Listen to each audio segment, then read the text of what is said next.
Lesson 3, booking your trip. This is where it gets really fun for me.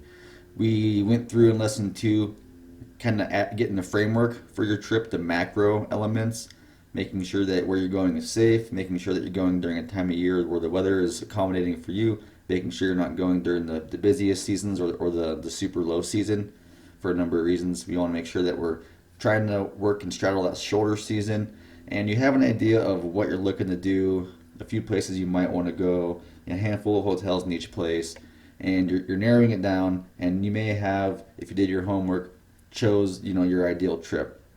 Now it's time to book it, and booking it can take just as much time, if not more, than actually planning your trip. So there's a lot to be said about the whole booking process, and we're going to go into detail what you can expect as you use the multiple different websites and apps and tools to book your trip.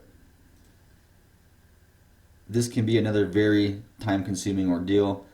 We spend a decent amount of time planning it, but now booking it, you really want to make sure that when you make your choices, they're as legitimate and comfortable and secure and give you what you want as possible.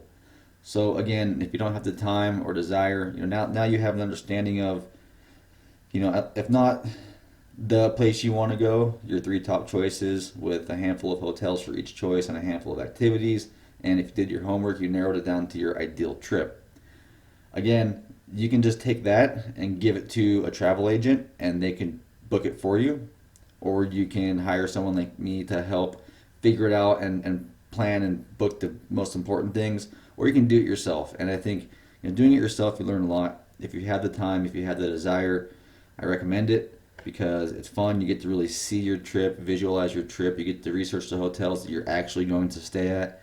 You get to read, if you want to read reviews about the flights and the airline that you're going to take, the airports you may have layovers at, the events or the activities that you want to do. You actually get to see what you're going to do.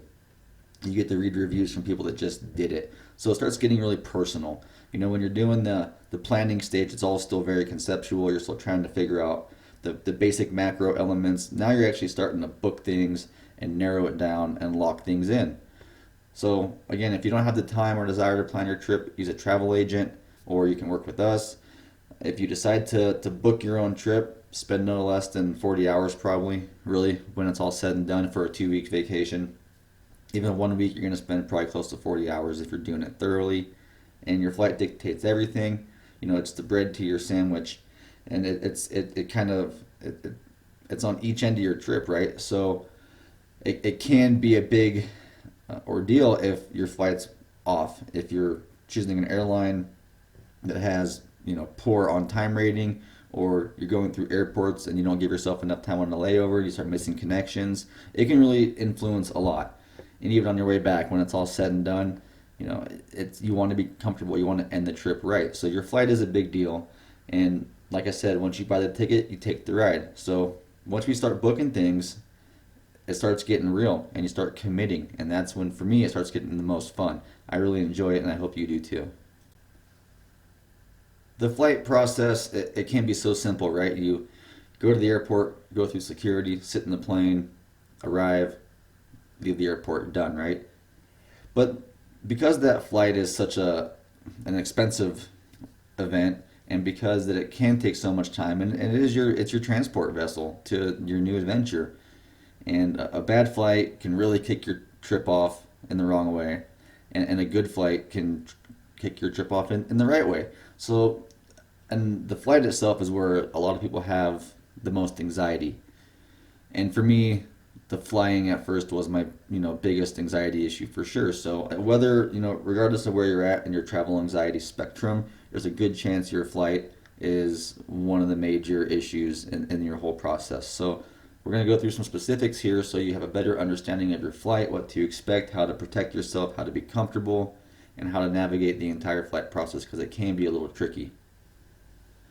So without a doubt, there are some differences in the seating for sure, right? There's beyond the first class versus coach. Most of us will fly economy or coach, whatever they want to call it. And for me, I like the window seat. I can basically hold my bladder for a long time. So you get me in a window seat, you get me up against the window, and I'm comfortable. Give me a blanket or two or a pillow, and I'm good. I can sit through a 12-hour flight, get up only once or twice maybe.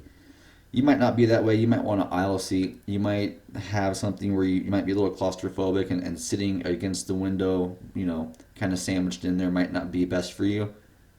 Whereas the aisle, you can get up and get to the bathroom a little easier. Like I said, for me, the biggest portion of that is making sure that I can not go to the bathroom too much. If you go to the bathroom a lot, sit by the aisle. If not, sit by the window. And the window can be more comfortable because you do have the entire plane interior to lean up against, and you can kind of just doze off. So, that being said, figure out what's best for you. If you're in the middle seat, you're in the middle seat. I've had 12-hour flights in the middle, and it wasn't that fun, but I survived, right? It wasn't that big of a deal. But it was a little frustrating. The person next to me was kind of bumping into my space, and when I sit in the middle seat, or when I sit in the plane, period, I feel that the middle person should get both armrests because they don't have the luxury of the aisle or the window. Not everybody adheres to that, right? So you might get squished, you might kind of be uncomfortable. So, the earlier you book your flight, generally, the better seating options you have. And if you're a tall person or you're a larger person, you might want to upgrade to an emergency row and an exit row because the distance with the legs can be substantially longer. I mean, it can be very accommodating. Or in the very front of the fuselage, the very front of the coach or economy section, you can have just a wall in front of you, or, I've seen some planes with 5-6 feet of just carpet in front.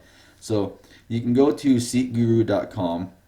The link is right here, and they can help you look at the flight you're going to take. When you book your flight, the airline will give you the plane type, the body type, and then you can go to SeatGuru, punch it in, and then they'll show you exactly the layout of the interior so you can kind of pick your seat, and they'll tell you specifics about the airplane. So that can be a very valuable resource when actually booking your flight. Also, your flight time, of course, is important. Dealing with jet lag, that can be quite the hindrance. Jet lag is real. Some people it affects a lot. Some people it barely affects at all. But take that into account. We go through here shortly some different medicines or things you can take that can help with your jet lag. But be aware of that. They say that when you fly from west to east, jet lag tends to be a little worse than going from east to west. So keep that into account if you're flying, whether you're going over the Atlantic or the Pacific, it's going to affect your jet lag potentially. And then research shows that the earlier your flight is in the day, the less chance it has to be delayed. And that makes sense because, if you have a flight at 6 a.m., there weren't many, if any, flights before that could influence the flight schedule. But if you have a flight at 9 p.m., you had dozens of flights beforehand that could influence the flight schedule. If one of those flights gets delayed, say a flight's coming in from a snowy place and they got delayed, so they're delayed on the tarmac. So you can have compounding delays, with respect to the flight schedule throughout the day. So if you book it earlier in the morning, you have a less chance to be delayed. The time in between your connection is critical.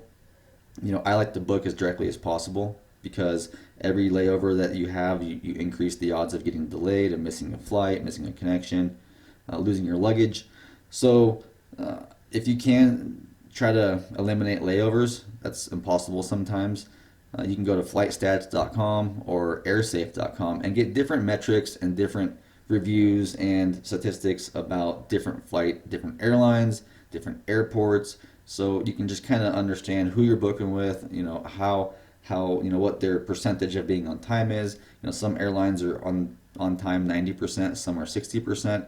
That can make a big difference, especially if your connection time is short. If it's under an hour, you got to be really succinct, and you got to be, A to B with zero delays. And if you have a flight that's usually an airline that's usually delayed, you might miss your connection, and that could really spiral your trip out of control.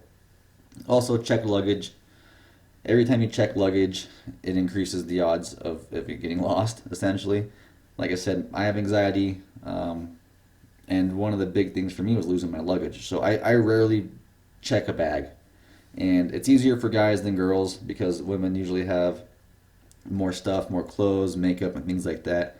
But it's important to, pack smart, and we'll go into packing details here soon. But if you can avoid checked luggage, I recommend it because it can just it's eliminating one possible variable that can lead to an anxiety attack. So keep that in mind. Some added benefits for your flight. As of I think a year or two ago, there was a law passed that mandates every airline allow you to have 24-hour cancellation for your flight for free. Didn't used to be that way. It used to be the second you book your flight, you're locked in, and you probably can't change anything. Certain airlines had different rules and regulations, but it was hit and miss. Now, you should be able to cancel any flight you choose within 24 hours. And that's not a huge window, but if you see an excellent deal and you want to jump on it and you're not sure if your friend wants to go or whatever, you have a little uncertainty, you can just book it. You see it at 10 p.m. at night. It's a killer deal. Book it, and then tomorrow wake up, talk to your potential flight, your vacation buddies, and if you can't make it happen, just cancel it. But it could be a good way to initiate the entire trip process by just booking an awesome flight, kind of spontaneously, and then see if someone wants to go. If they don't want to, cancel it. So it's a nice little added comfort element when booking your flight, because after that 24-hour window is over, it's going to cost you money to change or cancel that flight, and some airlines won't even let you do it. So good to know about. Price alerts can help. You can go to airlines or different flight providers and have them email you price alerts.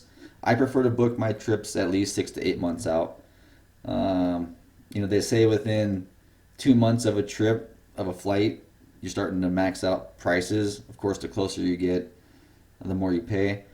I found that 6 to 8 months out usually gives me the best, cheapest prices. You can monitor it. There are apps you can use that give you an estimation of what the price is going to do in the future. Like on Kayak, they have kayak.com. They have in the top left corner the little buy guide that says buy now or wait, or they have these tools that are based off consumer sentiment essentially, and they'll try to predict what people are going to do, the odds of the price going up and down. So they can help. You get emails every day or every week, every month, whatever you want. So use price alerts. They'll remind you about deals and they'll remind you about your flight, and then hopefully you can get a flight with the lowest possible price. Of course, get your air miles. I haven't gotten air miles before because I figured, I'm just flying this airline once. I'm going to, Indonesia, and when am I going to fly, whatever airline again, right? Well, that could be true, but also a lot of these airlines are in global programs, right? Like there's the Star Alliance, which is a huge, basically partnership of multiple airlines, and you can fly any individual airline and get points for the alliance. So, for instance, my trip to Indonesia, we went with EVA Air, which is a great airline. We loved it, and I didn't get the miles because I'm like, well, when am I going to fly EVA Air again, right? Well, they're in an alliance that I could have got miles for, and then our trip to New Zealand, I could, when am I going to fly Air New Zealand again, right? Well, they're in the same alliance, so I could be building miles, and I didn't. And I got a friend who's going to, I don't know, Europe in a few months here, and she booked her flight all with her miles. So essentially, the flights that I didn't get my miles, if I would have gotten my miles by now, I'd have a free international flight, which is a big deal. So get your miles. I used to pick and choose, but now it's just always, because you don't know. And you don't know where you're going to go in the future. You don't know how long they're going to allow you to hold your miles, and you don't know if they're in an alliance that you can just build miles in the alliance. So keep that in mind. That's a massive consideration. And after a handful of flights, you get a free one. Totally worth it. And then you can get an airline credit card. I'm sure you're probably aware that airlines do credit cards, and basically it's usually like if you spend so much money within the first so many months, you get so many thousands of bonus miles. It can be very useful, especially if you're planning a trip somewhere on an airline, and then they email you, or you can check for that credit card. You get the credit card to book the flight you're going to take anyways, and then get the miles. It's just an easy way to get free miles. So it's worth considering. It's worth looking at the deals and the discounts and the programs, because you might just be able to get yourself a free trip that you wouldn't have gotten if you hadn't gotten the credit card. So these are some added benefits you can use to make your flight booking a little easier, save you money, and then also ease some of the stress. So it's totally worth looking into all these. Okay, this is a big one. Now that we're actually booking our lodging, our accommodations, it gets a little more complicated. Before we were looking at just kind of ballparking what would be nice, potential trips, potential locations, a handful of nice hotels. Now we're actually booking, and a bunch of different things come into play. And your hotel, your Airbnb, where you sleep, where you stay, can have a massive impact on your entire trip. And I don't want to downplay it. Some people might book a hotel and they might want a super cheap, like a hostel or whatever, and that's because they're always out traveling and they're out sightseeing, and that's great, that's fine. But also keep in mind that you're going to come back and put your head on the pillow in the room that you booked, and you want it to be clean, you want it to be free of bed bugs, you want it to be sanitary, because you stay in a dirty place, you get sick, and that's going to ruin your whole trip. So your hotel is more than just where you sleep. Nice hotels, many hotels, it'll reflect the culture of where you're at, so you can get a good glimpse of just kind of the local trends and local design, interior design issues, and look and feel that the place that you're at has, just by your hotel or your Airbnb location. It can dictate your itinerary. I like to stay kind of central when I do trips to cities. And if you pick a good hotel or a good accommodation, you can be within walking distance of everything. The place we chose in Rome was, centrally located. So any 20-minute walk in any direction, we were looking at awesome stuff. So it really helped dictate our ability to enjoy ourselves easily, and it shaped our itinerary. We looked at what we wanted to do, what were the sightseeing things were in Rome, and then we kind of made a little map, and then we found the hotels that were right in the middle of it all, and then we booked it, and it was great. And I can see if we would have booked one of the hotels we were looking at, maybe in the outskirts a little bit, for a little less money but a little nicer room, but it would have made just getting to the things that we wanted to see that much more challenging, and then public transportation. So it really is a big deal, and it can ruin your trip or enhance it. I have multiple examples of hotels or accommodations making the trip and then also breaking the trip. So do your due diligence for sure. The staff, obviously, you want to be taken care of. You want to feel secure. If you stay in a hotel or anywhere that has a lockbox, most should have an in-room safe. It should be bolted down. You want to trust the staff. There are bad people out there. There are staff members that will steal from you. The last thing you want is to come home from a day of fun and realize that someone went into your safe, stole your passport and your money and your spare credit card. That's the last thing you want. So it really is important to make sure you have a good, honest, trustworthy staff. You have room service that keeps your room clean, and you have just an overall environment of safety and comfort. And also your hotel, along with the culture element, it has a theme usually, which is fun. I dig it. It can be relaxing. It could be hustle bustle, middle of it all. It could be outskirt, or like coastal retreat. It could be adventurous, and it could be a number of different things. So, like I said in the last lesson, this trip for you is more than just getting out there and seeing things and getting over your anxiety. Make it sexy, make it fun. Visualize like, wow, this is going to be great, and then pick your hotel, relative to what you want to see, what you want to feel, what you want to achieve. It's important. It really will help just create the entire feel for your entire trip. So you know where you're going now, you know where you want to stay, and there's so many things to compare within a city. And I'm going to have a separate like tool that we're going to have available for everybody in this course, that I'm going to show you how I compare multiple hotels, because sometimes it can be overwhelming. Just like 3 nights ago when I was booking our trip to New Zealand, I was trying to book one night in a city called Tauranga, and for some reason I couldn't narrow down between 7 hotels, and I spent like half a day just figuring out which one I wanted to stay at, and I finally made my choice the next day. So I'm gonna have like a little tutorial, instructional hotel choosing session here that's going to be separate from the main course, but part of it as well.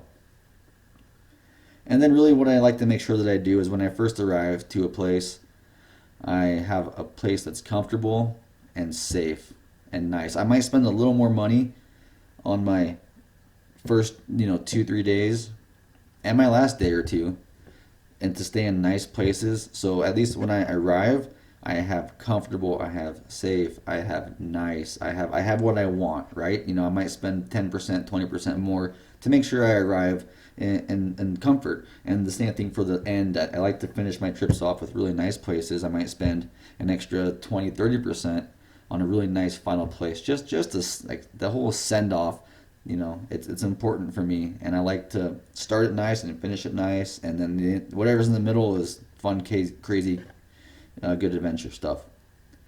And then also when you arrive, kind of the whole thing about being comfortable. You want to be safe, and you want to make sure you know where you're going. If your hotel has a shuttle service, it's nice. It helps you get from the airport to the shuttle service, um, to the airport to the hotel with the shuttle service quite easily, and it's valuable. It might be a few bucks more. I've looked at taking a taxi from a hotel to an airport to a hotel, and it was like 40 bucks, 40 euros, and then the pickup from the hotel was like 45 euros, and it was in a BMW. Totally worth it. So check your hotels, see if they have shuttle service. If they do, seriously look into getting it, because it can make your flight and your arrival and your transportation to your hotel or your accommodation significantly easier. This is a big slide. There's a lot to talk about between the similarities and differences between hotel and Airbnb, vacation rental, and a hostel. They can all have a very different effect on your trip. They can be, in some instances nearly identical. You wouldn't know the difference. And others, completely different experience, like night and day. So there's a lot to cover on this slide, and there's too much to put down. So I'm going to talk through it. Hopefully, it's not too drawn out. But there's a lot of differences. So we'll go down the main differences, each different potential difference, and then each different type of hotel or accommodation. So price is obviously a huge factor, and the hotel is probably going to be the most expensive. That's because you have staff, you have security, you have valet parking, and you have laundry, and possibly a hotel or a restaurant in the hotel. So a hotel is going to be the most expensive, and you should get the best service. You should get daily room service, and there should be a concierge desk, and there should be just support for whatever you may need. An Airbnb may not have that. An Airbnb is essentially someone's house or condo or apartment, and you're renting probably from the owner or a property manager, and there isn't going to be a staff generally. There isn't going to be a concierge desk, and there isn't going to be valet parking, right? There isn't going to be a restaurant more than likely. So because you don't have that overhead, you should be able to get a better deal, but that doesn't mean that you will. Like, generally, Airbnb vacation rentals are a little bit less expensive than a hotel, but you can get a really nice Airbnb and pay similarly. I think 80% of the time it'll be cheaper in the relative room and accommodations, but you just don't have the entire support staff. A hostel, on the other hand, is like a hotel, but it's much more limited. You don't have You'll have a front desk generally. You'll have like a check-in area that has 24-hour or someone there to help you most of the day, but that doesn't mean that it's going to be there always. The rooms are cheap. They aren't maintained every day usually. Some hostels, I think I've seen, usually every 3 or 4 days they'll come in and they'll check your bedding, and they'll clean your room and provide you with new soap, but that's not guaranteed. So, and a lot of hostels also, the big cost saving element in a hostel is that it's dormitory style. So you'll have 4 or 6 or 8 bedrooms in a room, and you're just paying for a place to sleep. You have a shared bathroom. You might have a shared kitchenette. So you can do a hostel for a few dollars a day, seriously. But it's basically just a place to stay with shared accommodations. Like I said, the hotels have the entire support staff.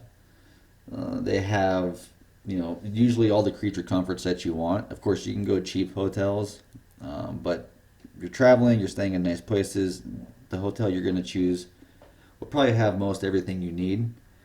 Airbnb, again, it's limited. It's not going to really give you that much. You might just, I've had places where I walk up, I stay for a week in a place, and there's a key hidden, and then I open the door with a key. I stay in there, I leave. I never meet the person that lives there once. So you don't know what kind of accommodations you're going to get. And again, in the hostel, they're limited.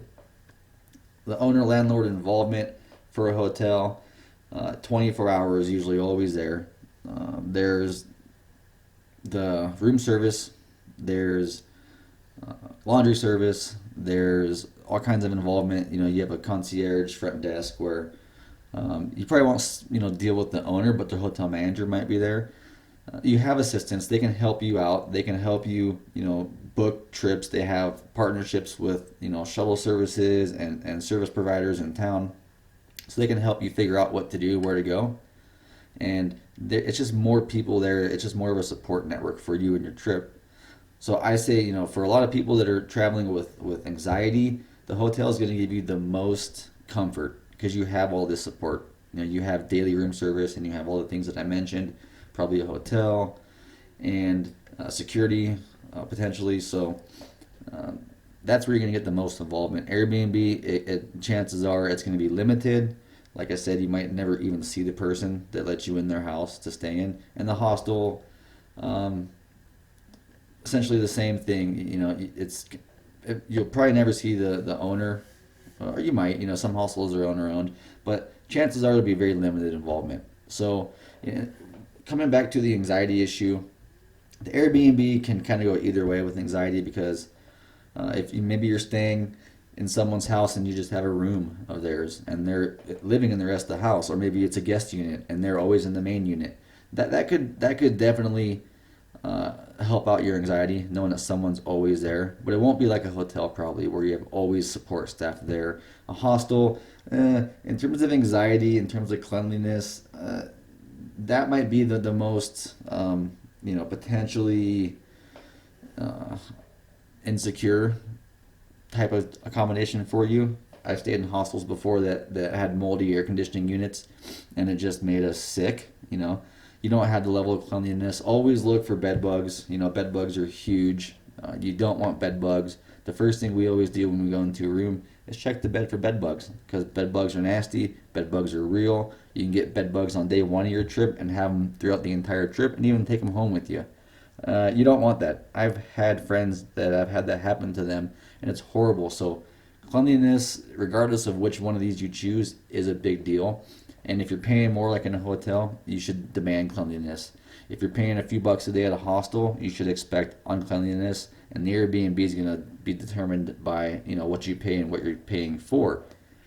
So there are some big differences between these hotels. If you go to like hotels.com, you can build up points, get credits. You have the hotels.com customer service staff that can help you if you have an issue with your hotel. Airbnb is usually just you and the owner. And there's been a bunch of scams with Airbnb and vacation rentals where people would book an Airbnb and they would see the photos, they would book a place and expect to get that place, and then arrive and people would say, "Oh, no, that place is booked, you have to stay somewhere else," and then get downgraded essentially. So Airbnb can be a lot riskier, and because of that, I suggest while you're dealing with travel anxiety, avoid Airbnb. Hostels, you definitely usually get what you pay for, but when someone ranks a hostel as a 9 out of 10, they're hostel people usually, they're backpackers, so they expect less. So that 9 out of 10 in a hostel was probably more like a 7 or 8 out of 10 in a hotel. So keep that in mind. Because the people that stay at hostels generally are backpackers that are just moving. They don't expect all the accommodations of a hotel. So when they rate it, they're going to take that into consideration. People that stay in hotels, they kind of want the best. They want to have everything taken care of. So that rating is going to have a little more depth of influence because they're going to expect cleaner sheets and better room service and all these things.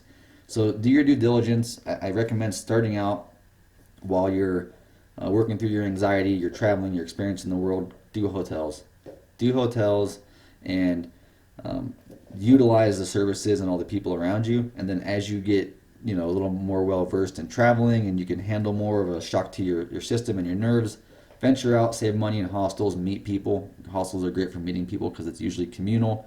Airbnb, you can meet locals. So there's pros and cons for all three of these.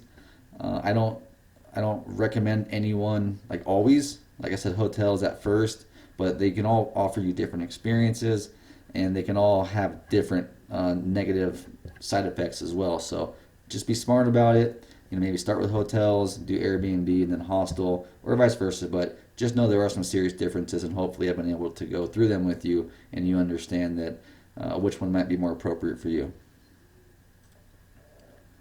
Now you're ready to book. A lot of places have free cancellation, and that can soften the initial financial hit where you pay when you get there, you pay when you check in. I like doing that a lot of times. If you're booking Airbnb, vacation rental, they usually have free cancellation, but it's much more strict than hotels. Like hotels in general, hotels and hostels in general, you can book and then cancel 100% for free within like a week of arrival. Whereas for my experience with Airbnb vacation rentals, you can book, but you can only cancel 100% free cancellation within like 2 weeks of booking. So that means if you book 6 months in advance for Airbnb, you have 2 weeks from the time you book to cancel without a penalty, and then that means there's 5.5 months of potential cancellation time where you get at least 30 or 50% fee, if not 100%. So hotels are great, like I said, for a number of reasons. When you're starting out with anxiety, the free cancellation can also soften the financial hit, as well as worst case scenario you can't make it, which you're gonna make it. But worst case scenario you can cancel for free. Again, if you book through a provider like Hotels.com, you can save up rewards. I recommend it because also it's generally a little cheaper, a little easier to cross compare, and you have a customer support staff as a mediator, right? If you book with the hotel directly, you're just dealing with the hotel services, and they tend to be a little more reluctant to give refunds. But if you work through Hotels.com or something like Bookings.com, they work a little harder, and they'll do back end deals to get you satisfied, so you stay with them, and I recommend it. And then for a powerful cross comparison, it's you can look at Hotels.com and look at one area, and you have 10 hotels to choose from, right?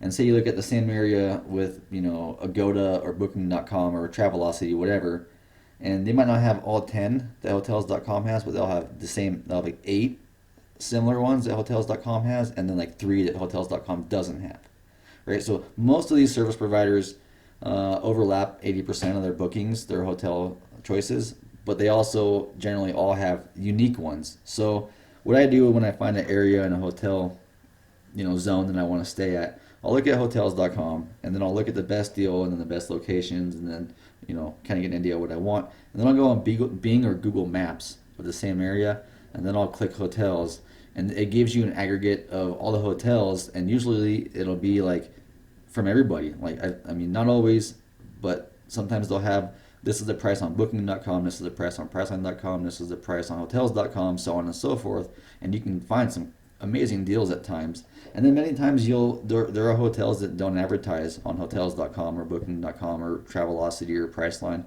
So you can go to Google or Bing Maps and find hotels that you wouldn't know about otherwise. So once I do my Hotels.com and I do my research of Booking and I kind of compare these two, I'll do an overlay with Google or Bing, and then I'll really narrow down the pricing. So it's worth knowing about. It's worth using as a tool, because I found places, like one of the coolest places I've ever stayed in my life was in the Castle Aragon on the island of Ischia. It's a 2,500-year-old castle, and it was phenomenal, and it was like $150 a night. It was amazing, and it wasn't on Hotels.com. We found it on Booking.com, and we found it on Booking.com because we went on Bing Maps and typed in hotels on Ischia, and that hotel popped up, and then it was listed on Booking, so we did that. And we would have never known about it if we just stuck on Hotels.com. So use all of these tools, right? If you have the time and the desire, you can find hotels that you wouldn't have found otherwise, and also get better deals. I've had times where I've had a hotel on Hotels.com and it was like $120 a night, $120 on Priceline. Looked to be $120. I go on Bing Maps, I look at the area. Lo and behold, the same exact hotel is on Booking.com for $85. So you can save a lot of money. So utilize these tools when you're ready to book, and it can really help you save money and get the best accommodation possible. So by now you should have your flight basically booked, or your flight that you want scheduled and ready to book. Your hotels, you should have a really clear understanding of what hotels you want to stay at. Start booking your hotels, start scheduling it all together. And once you have your flight down, because that's your sandwich, that's your bread to your sandwich, you have your hotels down, that's where you sleep, that's where you stay, that's kind of a big deal, right? Now you do the attractions, because now you know where you're staying, you know when you're going to be there, and then you can utilize your locations of your hotels so that you can figure out which attractions are the most logistical and intelligent for you. So peer reviews are a huge deal. I mentioned before. TripAdvisor is one of the bigger global ones. They'll do not only food, hotels, they'll do activities, they'll do a bunch of different stuff. So they can be very useful. Yelp we love for food. Yelp is definitely more food centric. So if they have it where you're at, Yelp can be very, very useful. And some of the best experiences that we've had on our trips um, was eating, like for real. And we found places that we would have never found before if not for TripAdvisor or Yelp. So totally use it. I mean, at first, when I first started traveling with my wife, she wanted to Yelp everything. And I'm like, this is stupid. Let's just go like ask locals and figure it out. Let's be adventurous, right? Well, it didn't take long of being adventurous before I realized let's just Yelp it, because you're still being adventurous, but you're finding places that you have a better chance of liking. You can understand the affordability. A lot of times when you travel, you are staying in tourist zones. They're going to jack the price up because they can. But we found places in Barcelona and Spain. Oh my, we had the best food in Spain, and it was all like hard to find local joints that had amazing reviews, and it's totally worth it. So when it comes to your attractions, do the same thing. Really pay attention to what people say. Like if they say book months in advance, book months in advance, because um, it can be very challenging. And we'll talk about that here in a minute.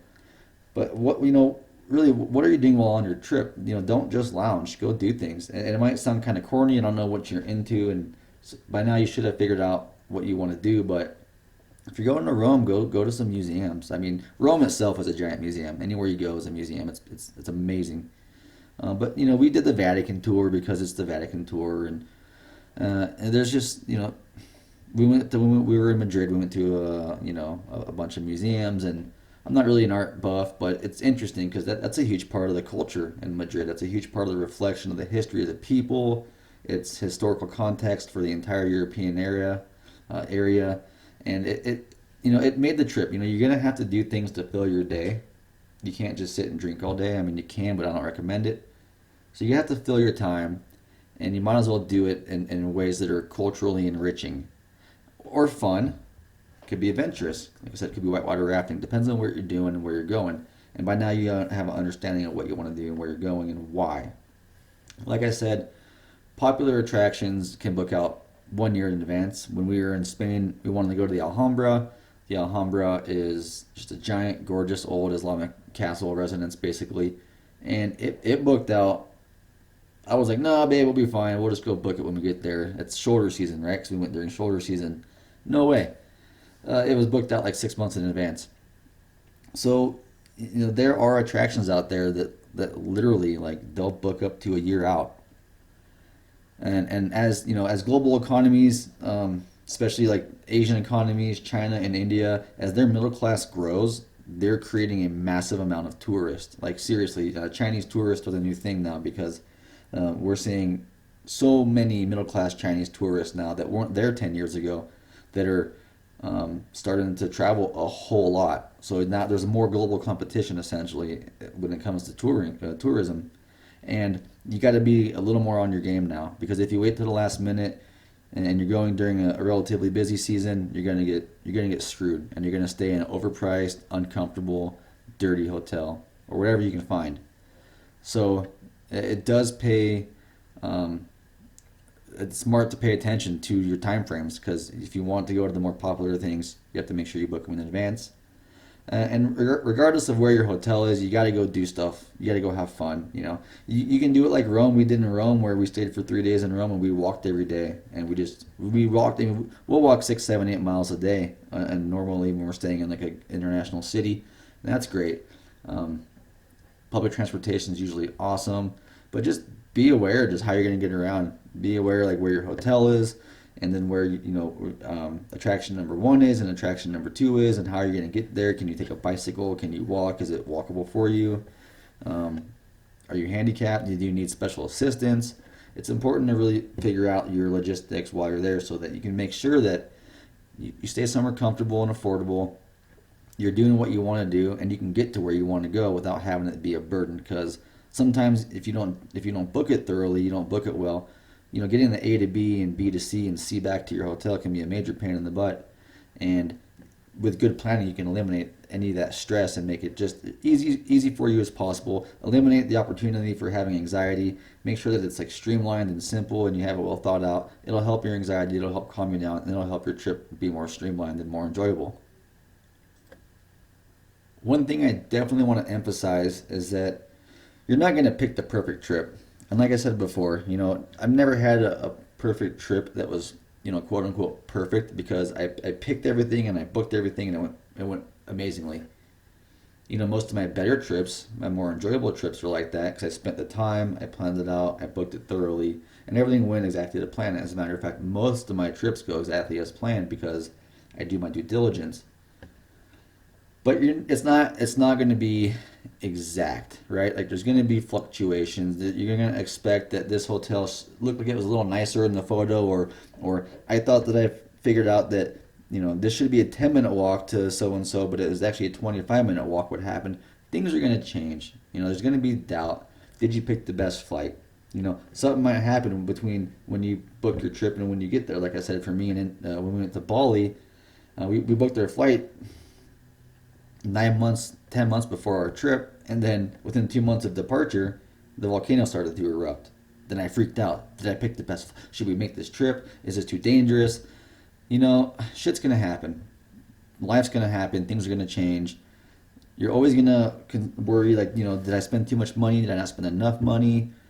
You just gotta deal with it. No regrets. Like, you can sit here and overanalyze your trip and your lodging and your location and everything that you book forever. But once you book it, just be done with it. Um, Really, like, me and my wife decided to go to New Zealand about 2 weeks ago. We booked a flight about a week ago. We booked all of our hotels in the last week. We started chipping away at our attractions, right? Like what we want to do, the main tourist attractions that we want to see. And by the end of, this next week, we're going to be done. It's all booked out. Within 3 weeks, we made a decision. We booked our flight, we booked our hotels, we booked our attractions, and that's it. And that's, 100 hours of us in that 3 weeks figuring things out. Yeah, could I sit here and go, oh man, maybe we should change this hotel. Oh, maybe we should be down the beach more over here. Or maybe we should do this instead of that. Just don't. By the end of this week, when we're done booking our to-dos, our activities for New Zealand, I'm not going to think about it once until, we're within the week of departure. Really, for the next 6 months, 5 months, I'm not even going to care. I'm like, trip's booked. I'm going to actually try my hardest to not plan the trip after New Zealand, because that's how excited I am to go to New Zealand, and I have places I want to go afterwards. But just accept your choice. Your anxiety is going to get the better of you if you sit here and constantly question your choices. No regrets. Just don't. Chances are you're all booked out. You have months before your trip. Don't let your nerves get the better of you. Don't stress about what can go wrong. You know, don't do the whole worst case scenario. Instead, do the best case scenario, and then, especially now that you have your accommodations booked, do your sexy case scenario. It's going to go perfect. You spent your time. You've done what you needed to do. You've done, you've done your research. You've done your planning. You've done your Department of Homeland Security checks. You've done everything. You're good to go. Trust in your judgment. Trust in yourself. Trust in the destiny of your decisions, and just have no regrets.